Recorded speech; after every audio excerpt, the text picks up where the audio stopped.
इस सूट को स्टार्ट करने से पहले मैं आपको बता देना चाहती हूँ कि इसमें जो मैंने साटिन ली है वो बहुत ही नॉर्मल साटिन है, जो हमारे डेली वेयर के जैसे सूट्स होते हैं वैसी साटन है ये, जिसको कि अस्तर लगा के मैं इसको कंप्लीट करूँगी। अगर इसमें हम बैम्बर साटन लेते हैं तो भी हमें अस्तर की रिक्वायरमेंट होती है, और अगर हम और कोई भी साटिन वगैरह कोई भी फैब्रिक लेंगे तो हमें लहंगे में अच्छा लुक देने के लिए हमें इसमें अस्तर या लाइनिंग जो भी आप इसको बोलते हैं उसके अकॉर्डिंग हमें इसकी रिक्वायरमेंट रहती है। तो ये मैंने नॉर्मल कलियां कट की हैं और इनकी कलियों में कोई डिफरेंस नहीं है, जो हम एक्चुअल में कट करते हैं सेम वही कलियां हैं, और ये हैं इसकी अस्तर की कलियां। ठीक है, तो अस्तर का भी मैंने अलग से कट किया है, ये पूरी कलियां पैटर्न में कट किया है और इसकी भी ये कलियां हैं। तो सबसे पहले मैं आपको बता देती हूँ इसके फैब्रिक के बारे में।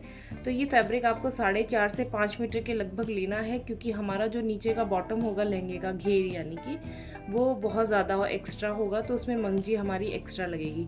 तो हमें इसे 5 मीटर के लगभग लेना है, क्योंकि हमें भी एग्जैक्ट नहीं पता होता है कि हमारा घेर कितना चला जाएगा, तो उसके अकॉर्डिंग हम एक्स्ट्रा रखेंगे फैब्रिक तो ज़्यादा अच्छा रहेगा। तो हमें ये साटिन फैब्रिक में ज़्यादा अच्छा लुक इसका साटिन फैब्रिक में ही आएगा। अगर हम इसको कॉटन जो जाम कॉटन है उसमें अगर इस डिज़ाइन को हम करते हैं तो वो लुक नहीं आएगा जो हमारा इसमें आ सकता है। उपाडा में आ सकता है वो लुक, बट ज़्यादा साटिन मैं प्रेफर ज़्यादा करूँगी, इसमें अच्छा लुक आएगा आपका। ठीक है, तो ये सैटिन फैब्रिक हो गया। इसकी कलियों के बारे में मैंने आपको बता ही दिया है कि इसकी कलियों में हमने कुछ भी डिफरेंट नहीं किया। ये देखिए सेम पैटर्न है जो हम एक्चुअल में करते हैं, बस वही है। ठीक है, तो ये इसकी पूरा है। तो इसमें मैं आपको बताऊंगी किस तरीके से हमें इनको जॉइंट करना है। दूसरी बात रही हमारी जो इनके अंदर जो हम डिज़ाइन करेंगे उस फैब्रिक की, ये वाला फैब्रिक है। ठीक है, इसके लिए मैंने ये बनारसी टाइप में ये फैब्रिक लिया है, ये फैब्रिक है इसमें। ठीक है, तो ये फैब्रिक मैंने दिया है। जब मैंने अपना किया था उसमें मेरे पास में उस वक्त अलग फैब्रिक था, लेकिन जो कस्टमर है उनको वही कलर कॉम्बिनेशन चाहिए, ग्रे और ये रेड, डार्क रेड है मैरून टाइप में, तो इन्हीं का कलर कॉम्बिनेशन उनको चाहिए। तो इसके लिए मैंने ये वाला फैब्रिक अब चूज़ किया है, जिसमें कि आपके इस फैब्रिक में थोड़ा वर्क टाइप में दिखाई दे, तो ये ज़्यादा कॉस्ट में भी नहीं आएगा और ये ईजी बन भी जाएगा, तो और लुक भी बहुत अच्छा आ जाएगा जो पहले जो लुक आया था उस अकॉर्डिंग। तो इस फैब्रिक के लिए हमें लेना है इसको 1.5 से 2 मीटर के लगभग आपको इस फैब्रिक को लेना है। इसके अर्ज पे भी डिपेंड करता है कि इसकी विड्थ जो होती है ना वो कितनी हो। तो इसकी विड्थ इतनी ज़्यादा नहीं है, लिमिटेड विड्थ है इसकी, तो इसको आप 1.5 या 2 मीटर के लगभग लेंगे तब आपका काम चलेगा। अब इसकी कलियाँ कैसे कट करनी है वो मैं आपको इस वीडियो में बताऊँगी। इसकी कलियों में ही हमें ज़्यादा ध्यान रखने की रिक्वायरमेंट है। उसकी कलियों में कुछ भी डिफरेंस नहीं था, तो हमने नॉर्मल कट किया और उसी टाइप से वो हो गई। उनकी कलियों में हमें कुछ भी एक्स्ट्रा एफर्ट नहीं डालने थे, इसकी कलियों में हमें थोड़ा करना पड़ेगा। ये जो फैब्रिक है अब इसमें हमें कलियाँ इस टाइप से कट करनी है। जो हमारा वो पहला वाला जिस कलियों का पैटर्न है हम उस स्टाइल में भी कट कर सकते हैं, ऐसा नहीं है कि हम इसी पैटर्न में कट करें। लेकिन अभी मैं इस सूट में मैं आपको इस तरीके से कट करके बता रही हूँ कि इस तरीके से लगा सकते हैं। नेक्स्ट अगर मैं इस टाइप का कोई सूट सिलूँगी तो मैं आपको बता दूँगी कि उसकी उस टाइप से भी कलियाँ ईजीली हो सकती हैं। तो मैंने लिया है ये इस टाइप से, तो इसका मेज़रमेंट मैं आपको बता देती हूँ। मैंने यहाँ से लिया है ये 17 इंच पे, ये मैंने यहाँ से निशान लगाया है। ये 17 इंच पे मैंने इसकी लंबाई ली है। देन जो चौड़ाई है, चौड़ाई हमें अपने जो फैब्रिक का विड्थ है ना, चौड़ाई है जो इसका अर्ज है उसके अकॉर्डिंग हमें इसका लेना पड़ता है कि हमें कलियों में नीचे कितनी हमारी चौड़ाई रहेगी, क्योंकि किसी का ज़्यादा हो सकता है किसी का कम हो सकता है, उसके अकॉर्डिंग। तो इसका जितना विड्थ है उसके अकॉर्डिंग मैंने इसमें लिया है 10 इंच का मैंने इसके अंदर विड्थ लिया है नीचे का। फिर ऊपर सिर्फ इतना ही रखा है कि हमारा स्टिचिंग में आए। ठीक है, तो ये 1 इंच तो यहाँ से यूं ही स्टिचिंग में चला जाएगा। जब हमारी कलियाँ जॉइंट होंगी तो 1 इंच तो ऐसे ही इसके अंदर चला जाएगा, नीचे का भी इतना ही इसके अंदर स्टिचिंग में चला जाएगा। तो लगभग ये 14 या 15 इंच के करीब ही ये रहेगा। ये देखिए यहाँ से इतना हमारा इसमें स्टिचिंग में जाएगा, नीचे से भी इतना जाएगा, तो 15-16 के लगभग ये हमारे इसकी लेंथ रहेगी कलियों की। तो इस तरीके से जब हम मेज़रमेंट करते हैं तो एक कली हमारी यहाँ से निकलेगी, 2 कलियाँ ये निकलेंगी क्योंकि हमने इसको डबल में कर रखा है, तो 2 कलियाँ यहाँ से, 2 यहाँ से, 2 यहाँ से और 1 इस साइड से। तो इस तरीके से करके हमारी ये 8 कलियाँ पूरी की पूरी इसमें निकल जाएंगी। जो बाकी हमारा फैब्रिक बचेगा उसको हम पूरे और सूट में करने के लिए लगाएंगे। अगर हमें इसकी विड्थ और चौड़ाई चाहिए तो हमें फिर फैब्रिक एक्स्ट्रा लेना होगा और इसकी विड्थ हम और ज़्यादा, इसकी जो नीचे की चौड़ाई हमें और एक्स्ट्रा करनी है तो हम इसको और एक्स्ट्रा भी कर सकते हैं। फैब्रिक के ऊपर डिपेंड करता है। तो आप और फैब्रिक लेंगे तो इसकी चौड़ाई आप और एक्स्ट्रा कर सकते हैं। इतने ही फैब्रिक में मैंने पूरी 8 कलियाँ निकाली हैं। आप इसमें से 6 भी निकाल सकते हैं। 6 निकाल के 2 एक्स्ट्रा वहाँ से निकाल लें अदर फैब्रिक में से, तो इस तरीके से इसकी चौड़ाई एक्स्ट्रा हो जाएगी। ठीक है, तो ये कलियों का मेजरमेंट है कि इस टाइप से हमें कलियाँ कट करनी है। अब देखिए हमें इसी टाइप से जैसे हमने ये कट की हैं हमारी सारी कलियाँ, इसी के अकॉर्डिंग हमें हमारा अस्तर भी, इसके नीचे भी अस्तर आएगा तो हमें इसका अस्तर भी इसके ही साइज़ का हमें कट कर लेना है, वही 8 पीस। फिर हमें ये ध्यान देना है कि जो हमारी ये वाली कलियाँ हैं इनका ये तो है तिरछा वाला पार्ट, ये है सीधा वाला पार्ट। तो सीधे वाले पार्ट में हमें इस तरीके से करके यहाँ पे निशान लगा लेना है, क्योंकि हम ऊपर से लेके आते हैं सिलाई तो हमारा ऊपर या नीचे ना निकले, इसके लिए इस तरीके से रख के हमें और यहाँ पे हमें निशान लगा लेना है सभी कलियों में, ताकि हमारा बिल्कुल इवन रहे। तो ये है हमारा, यहाँ पे हम इसको इस तरीके से करके छोटा सा कट का निशान लगा लेंगे।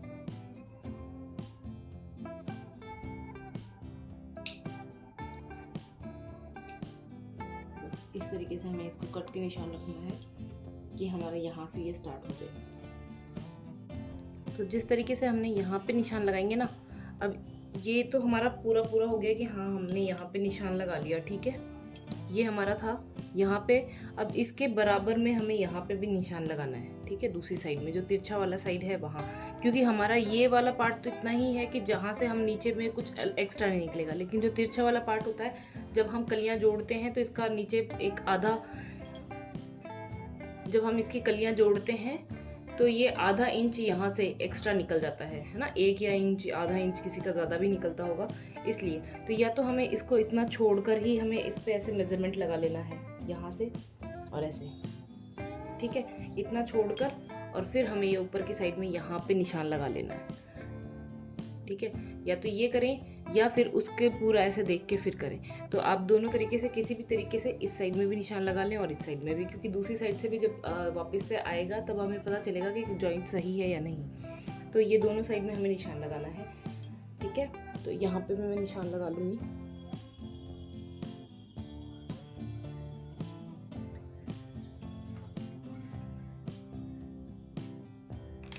ठीक है, अब मैं आपके साथ में शेयर करती हूँ कि हमें कलियाँ कैसे जोड़नी है, अस्तर की कलियाँ किस तरीके से हम स्टार्ट करेंगे और किस तरीके से इसको लगाना है। तो अब मैं आपको बताती हूँ कि आपको इसमें रेड वाली कली कैसे जॉइंट करनी है। तो जैसे हमने ये दोनों पार्ट हैं, इसमें हमने निशान लगा लिया, तो हमें नीचे से इसको बराबर कर लेना है ऐसे। चाहे आप ऊपर से भी कर सकते हैं, नीचे से भी कर सकते हैं। तो इसको इस तरीके से बराबर कर लेना है। ठीक है, क्योंकि हमने एक में निशान लगा रखा है तो हमें दूसरे फैब्रिक में निशान की रिक्वायरमेंट नहीं है। तो इस तरीके से हमने इनको बराबर कर लेना है।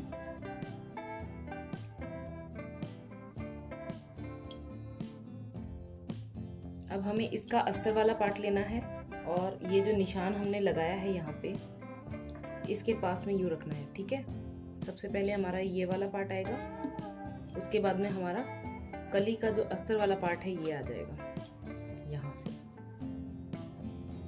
ठीक है, ऐसे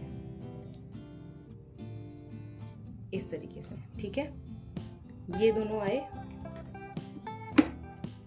तो इसका तो तिरछा और सीधा दोनों एक ही बराबर है, दोनों ही तिरछे ही हैं इसके रेड वाले के। ठीक है, तो रेड वाले के दोनों सेम हैं, तो रेड वाले के दोनों पार्ट सेम हैं, इसलिए तिरछा और सीधा करने की हमें ज़रूरत नहीं है। जो हमारा ये वाला पार्ट है ना, तो हमने इस पे क्या रखा है, अगर मैंने तिरछा वाला लिया है इस साइड में तो तिरछा वाला, अगर सीधा वाला पार्ट होता है तो सीधा वाला, तो ये सीधा लिया है, तिरछा है ये, और इसके ऊपर ये भी हमारा तिरछा वाला पार्ट। तो हमें ये ध्यान रखना है कि ये दोनों अस्तर और फैब्रिक, जो मेन फैब्रिक है, दोनों बराबर हों, क्योंकि जो मैंने इस बार कटिंग करी है उसमें मैंने ये इस बार तिरछा वाला पार्ट कट कर लिया है। अदरवाइज़ मैं हमेशा यहाँ पे सीधा वाला पार्ट कट करती हूँ, तो मैं सीधा वाला जॉइन करती हूँ। अगर आप पहले सीधा वाला करके और उस टाइप से करते हैं तो ध्यान ये रखना है, जिस कली को आप नीचे रख रहे हैं इस साइड में, इस साइड वाली जो कली आएगी और इस साइड वाली, तो इस साइड वाली जो कली है उसके जॉइंट किया है। ठीक है, तो इस बार मैंने यहाँ पे तिरछा वाला है मेरे इसमें, तो ये मैंने तिरछे वाले के अकॉर्डिंग ही इसको जॉइंट कर रही हूँ, इसलिए मैंने तिरछे वाले पार्ट में। तो मेरा अस्तर वाला भी ये तिरछा है और मेरा मेन फैब्रिक भी ये तिरछा वाला है। ठीक है, इन दोनों के मैंने जॉइंट कर लिया है। जब हम मेन कली जब जॉइंट करेंगे ना, तो बीच में जो वाली आएंगी उनके जॉइंट होनी चाहिए ये रेड वाली कली, ये याद रखना। तो बीच में मेरा ये वाला पार्ट आएगा इसलिए। ठीक है, तो ये यहाँ पे ये जॉइंट हो गया है। अब इसके ऊपर मैं वापस से लूँगी रेड वाले का मेन फैब्रिक। अब ये है रेड वाला, है ना। तो ये देखो इसका फ्रंट रखा है ऊपर, तो इसका हमें फ्रंट बीच में करना है। ठीक है, नीचे की साइड में करना है। इसका फ्रंट ऊपर है, इसका वाले का फ्रंट नीचे की साइड में होगा, ये बैक साइड है इसका। ठीक है, अभी इसके भी वहीं पे जहाँ से हमने रेड लगाया है अस्तर का, पूरा अच्छे से देख लेना है कि आपका कहाँ से है। यहाँ पे है तो यहाँ से आपको लगाना है इस टाइप से। ये बहुत ही फिनिशिंग के साथ में आपकी गुम सिलाई हो जाती है। बस एक लास्ट की कली में आपका फोल्ड करके करना होता है, बाकी इनकी गुम सिलाई में हो जाता है और बहुत ही नीट एंड क्लीन वर्क होता है। तो आपको मेरे ख्याल से समझ में आ रहा होगा। इसका वाला अस्तर हमसे हमेशा नीचे की साइड में रहेगा और ये दोनों अस्तर और मेन फैब्रिक ऐसे ऊपर रहेंगे। ठीक है, तो अस्तर अस्तर दोनों नीचे, मेन फैब्रिक दोनों ऊपर हैं। ठीक है, मेन फैब्रिक में ये ऊपर की साइड में इसका फेस रहेगा और इसका फेस नीचे की साइड में रहेगा। बस इतनी ही चीज़ों का इसमें ध्यान रखना है, बाद में ये बहुत इजीली हो जाता है। जब तक ये चीज़ प्रोसेस नहीं समझ में आता है तब तक ही हमें थोड़ा टाइम लगता है।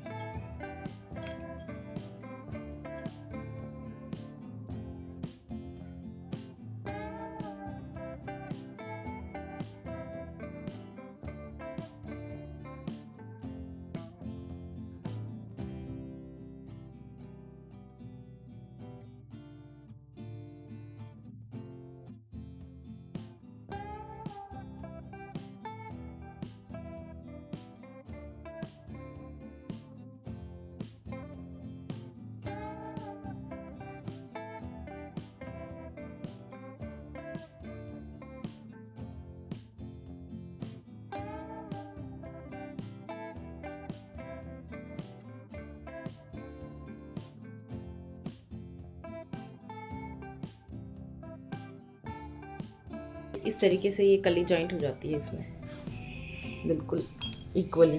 ठीक है, इस तरीके से कली जॉइंट होगी और ये देखिए पीछे की साइड में भी इसमें बिल्कुल सफाई रहेगी। ये इसका बैक साइड है और ये इसका फ्रंट साइड है। ठीक है, तो इनकी स्टिचिंग बिल्कुल प्यारी तरीके से आ जाती है। बिल्कुल भी ऐसा नहीं है कि अनइवन है या कुछ भी है, बिल्कुल अच्छे से हो रहा है। ठीक है, अब इसके जो कली जॉइंट करनी है वो मैं आपको बताती हूँ। थोड़ा सा समझने में टाइम लग सकता है, नहीं समझ में आता है तो एक दो बार और देख के आप इसको इजीली समझ सकते हैं। तो अब मैं बताती हूँ आपको दूसरी किस तरीके से जॉइंट करनी है। ये अस्तर वाला पार्ट हमने लिया पहले सीधा वाला, इधर तिरछा वाला लेना है। ठीक है, अच्छे से देखिए आप, इधर है तिरछा और इधर है सीधा वाला पार्ट। फिर जब हम दूसरे वाली जो कली रखेंगे अस्तर वाली ही लेनी है। अब इसका तिरछा वाला पार्ट सीधे वाले पार्ट के ऊपर रखना है। ये जो सीधा पार्ट था इसके ऊपर हम हमारे अब दूसरी वाली कली का हम अस्तर वाले पार्ट का ही क्या रखेंगे, तिरछा वाला पार्ट यहाँ रखेंगे। ठीक है, जब हमारे ये दोनों हो जाएंगे उसके बाद हमें लेना है हमारे मेन फैब्रिक को। मेन फैब्रिक का जो अभी हमने ये वाला तिरछा लिया है अस्तर वाला, अभी अस्तर वाला ये हमने जो तिरछा लिया है अभी, इसके ऊपर हम भी मेन फैब्रिक का तिरछा वाला पार्ट रखेंगे। ठीक है, ये हो गया हमारा तिरछा वाला पार्ट। ठीक है, अभी हम इसके ऊपर एक और लेंगे फैब्रिक, हमारा मेन फैब्रिक। ठीक है, ये है हमारा मेन फैब्रिक। इसको हम उल्टा करके रखेंगे। तो उल्टा करके रखेंगे तो ये तिरछा वाला पार्ट तो इधर रह गया, सीधा वाला पार्ट आ जाएगा। यानी कि मेन फैब्रिक का पहले तिरछा है फिर सीधा है।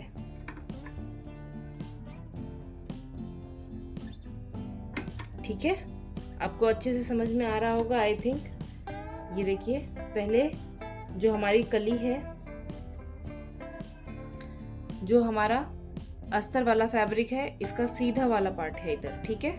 फिर अस्तर वाले फैब्रिक का तिरछा वाला पार्ट, ठीक है। पहले सीधा, फिर तिरछा मेन फैब्रिक का, फिर सीधा मेन फैब्रिक का, ठीक है। इसको बस उल्टा करके इसके ऊपर रखना है, यानी कि जो इनके जो फ्रंट पार्ट है इनको बीच में रखना है, ठीक है। तो इस तरीके से करना है हमें। याद रखना है जो नीचे वाला सीधा पार्ट है तो ऊपर वाला भी सीधा, बीच में दोनों तिरछे हैं। अगर नीचे तिरछा हो तो ऊपर वाला भी तिरछा होगा, और बीच में दोनों सीधे वाले पार्ट हमें लेने होंगे। बस इस चीज़ को याद रखना है। दोनों अस्तर वाले नीचे और दोनों मेन फैब्रिक वाले ऊपर, इस टाइप से हमें इनको लेना है। और बिल्कुल भी अब हमें मोड़ना नहीं है, यहाँ से कुछ भी नहीं करना है। जैसे हमने ये लिया है उसको वैसे ही हमें स्टिच करना है, सीधा का सीधा ही हमें स्टिच करना है। इसमें हमें कुछ भी एक्स्ट्रा करने की एफर्ट नहीं डालना है, इसको हमें मोड़ना नहीं है, कुछ भी नहीं करना है, बस इसी टाइप से सीधा सीधा ही लगाना है। ध्यान रहे आपकी कलियाँ खींचे नहीं, ठीक है। जैसे आपकी ये वाली कली है, साटन है, इसके बढ़ने का ज़्यादा चांसेस रहता है, तो आपको ध्यान रखना है कि ना तो ये खींचे ना ही ये लूज रहे।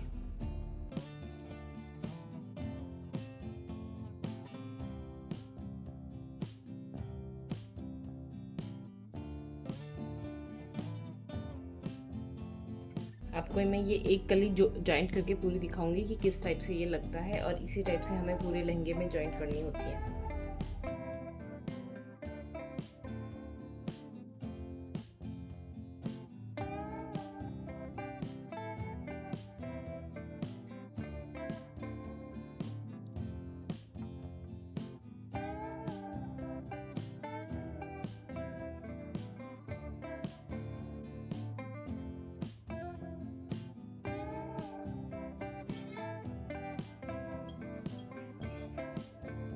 ये देखिए ये कलियां हमारी आने वाली हैं बस। तो अभी हमें इनके स्टिचेस में ये इसको दबाना है, ठीक है। यहाँ से ना आए बस, हमारा ये ध्यान रखना है। तो इसको इस टाइप से लेके आना।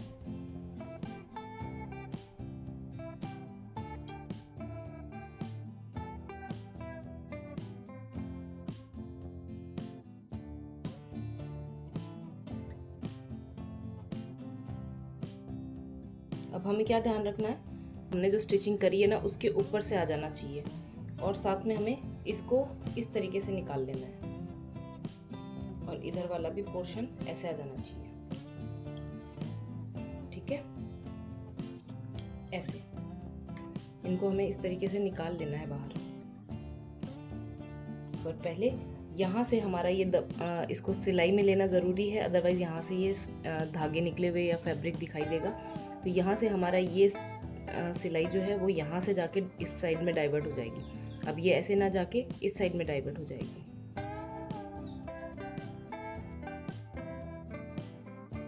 ठीक है। ऐसे लेके आना है हमें अब इस साइड।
इस तरीके से हमारा ये पूरा हो गया। मैं आपको दिखाती हूँ ये कैसा लुक आता है इसका। ये देखिए इस टाइप से होगा। पहले वाला हमारा ये था ही, अब ये हो गया है। और ये देखिए बीच में से भी बिल्कुल यहाँ से भी जो फिनिशिंग हमें लानी है वो फिनिशिंग है पूरी की पूरी। और ये देखिए है ना। और पीछे की साइड से और दिखाती हूँ मैं आपको। ये है हमारा बैक साइड। तो फ्रंट और बैक दोनों एकदम से फिनिशिंग के साथ में आए हैं बिल्कुल। ये देखिए है ना, इस तरीके से। बाद में हमारा ये एक्स्ट्रा होता है, ये कट करना ही होता है। तो इस तरीके से हमें ये कलियाँ जॉइंट करनी है। ये इसकी गुम सिलाई होती है पूरी, और इसी तरीके से हमें ये सारी की सारी कलियाँ जॉइंट कर लेनी है। तो देखिए जॉइंट करते वक्त हमें क्या करना है, ये वाला वो पार्ट है जिसमें हमने ये कली जोड़ी है, ठीक है, ये वो वाला पार्ट है जिसमें हमने ये कली जोड़ी है। अब है इसमें कि हमें इसको कैसे लगाना है। इसमें अभी हमें जो नई कली इसमें जॉइंट करनी है उसका लेना है सीधा वाला पार्ट, ठीक है। सीधे वाले पार्ट को हमें इसमें नीचे रखना है और ये हो जाएगा हमारा तिरछे वाले दोनों पार्ट, ठीक है। तो अभी अस्तर का देखिए सीधा वाला पार्ट है सबसे नीचे, अस्तर का सीधा वाला पार्ट, फिर अस्तर का तिरछा वाला पार्ट, फिर मेन फैब्रिक का तिरछा वाला पार्ट है और वो भी इसके ऊपर बिल्कुल सीधा रखा हुआ है, जैसे सीधा इसके फ्रंट ऊपर की साइड में है। फिर जो हमारी कली का, ये हमारी कली है और इसको हमें फ्रंट साइड अंदर की साइड में करना है और बैक साइड ऊपर, ठीक है। और ये सीधा वाला पार्ट है। तो इसमें बस यही ध्यान रखना है कि दोनों सीधे सीधे पार्ट, नीचे अस्तर वाला सीधा पार्ट और सबसे ऊपर मेन फैब्रिक का सीधा वाला पार्ट यहाँ पे रखेंगे, और बीच में दोनों आएंगे तिरछे वाले पार्ट। पहले अस्तर वाला, अस्तर के ऊपर अस्तर वाला आना चाहिए और मेन फैब्रिक के ऊपर मेन फैब्रिक का आना चाहिए। ये सीधा है तो ये तिरछा वाला आएगा, और ये अगर तिरछा है और तो इसके ऊपर ये सीधा आएगा, दोनों कॉन्ट्रास्ट में ही रहेंगे। इस तरीके से करना है। ये दोनों के फ्रंट ऊपर की साइड में रहेंगे और इसका नीचे की साइड में फ्रंट रहेगा और इसका भी नीचे की साइड में फ्रंट रहेगा, ऐसे ध्यान रखना है।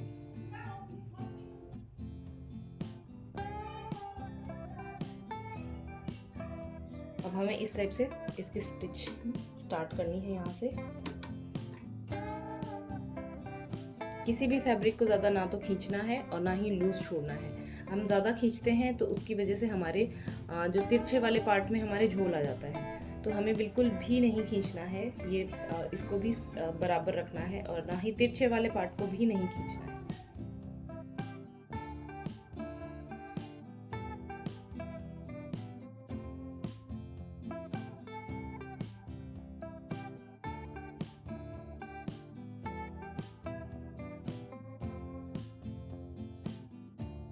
तो आई होप ये कली लगाने का जो दूसरी तरीके से मैंने बताया ना, पहले सिंगल बताया था, फिर बाद में अब इस तरीके से लगी हुई है, उसके बाद में आपको कैसे करना है, दोनों तरीके से मैंने आपको इसमें बता दिया है। तो मेरे ख्याल से अब आगे तक प्रोसीजर वही है, तो मेरे ख्याल से अभी आपको समझ में आ गया होगा कि किस तरीके से लगाना है। अब ये देखिए आगे सेम टू सेम चलता जाएगा, जो मैंने अभी पहले बताया है ना, सेम चलेगा अभी।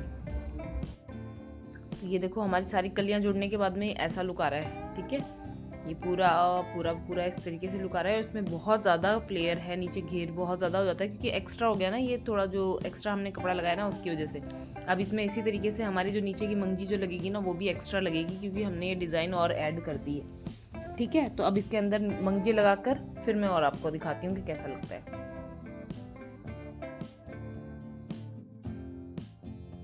और ये देखिए मंगजी लगने के बाद में इसका लुक देखिए आप, कितना प्यारा दिख रहा है, एकदम फिनिशिंग के साथ में आता है। जब हम ये अस्तर के साथ से कुछ भी सिलते हैं ना तो इसमें मेहनत ज़्यादा होती है लेकिन इसकी फिनिशिंग भी बहुत प्यारी आती है। तो ये देखिए इस तरीके से इसका पूरा लुक दिखाई दे रहा है। तो आई होप ये लहंगे की डिज़ाइन आपको समझ में आई होगी। अगर अभी भी इसमें कोई आपको डिफ़िकल्टीज लगती हैं या कुछ चीज़ नहीं समझ में आ रही है तो आप मुझे मैसेज करके पूछ सकते हैं। और इस टाइप का सूट अगर आप कस्टमाइज़ करवाना चाहते हैं तो आप मुझे इंस्टाग्राम पर डायरेक्ट मैसेज कर सकते हैं। और मेरा इंस्टाग्राम हैंडल भी लाइफ ऑफ पैशन 21 के नाम से ही है, तो उसे भी आप फॉलो कर सकते हैं। और आपकी कोई भी क्यूरीज हो तो वहाँ आप मुझे मैसेज करके पूछ सकते हैं। तो आई होप वीडियो आपको बहुत इंटरेस्टिंग लगा होगा और जो अब तक की आपकी क्यूरीज थी, आई होप कि मैंने वो सारी आपकी जो भी डाउट्स थे वो अभी तक के वो क्लियर किए हैं। अगर वीडियो आपको हेल्पफुल लगा हो तो प्लीज़ लाइक शेयर सब्सक्राइब ज़रूर करें और अपने फैमिली और फ्रेंड्स के साथ में भी इन्हें शेयर ज़रूर करें। तो मिलते हैं नेक्स्ट वीडियो में जिसमें इसकी कुर्ती और कांचली की डिज़ाइन मैं आपके साथ में शेयर करूँगी। तब तक के लिए बाय।